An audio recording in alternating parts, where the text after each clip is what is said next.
FATA میں prime minister صاحب نے ابھی اناؤنس کیا ہے 100 ارب روپیہ ہر سال وہاں پہ خرچ ہوگا.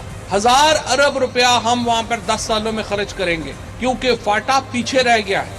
وہاں پر لوگوں نے وہ ظلم اور جبر سہا ہے, وہ سختیاں سہی ہیں کہ ان کے لیے ضروری ہے کہ ہم خصوصی پیکج کا اعلان کریں. جس کو ہم کہتے تھے کہ چاروں صوبوں کی زنجیر بے نظیر, آج سندھ کے اندرون سندھ کی ایک چھوٹی سی پارٹی بن گئی ہے. اور اس پارٹی کا بھی اب یہ حال ہے کہ بلاول بھٹو صاحب خود جب کیمپین کے لیے نکلتے ہیں, کاروانے بھٹو چلاتے ہیں تو اپنے والد کی تصویر نہیں لگاتے. دوسری تکلیف فضل الرحمان صاحب کو ہوئی ہے.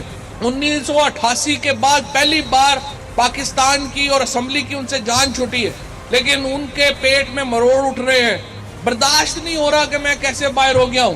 آپ کی گاڑی کا انجن بیٹھ گیا ہے. آپ دیکھ رہے ہیں شہباز شریف کے کیا کیا کارنامے کھل کے سامنے آ رہے ہیں.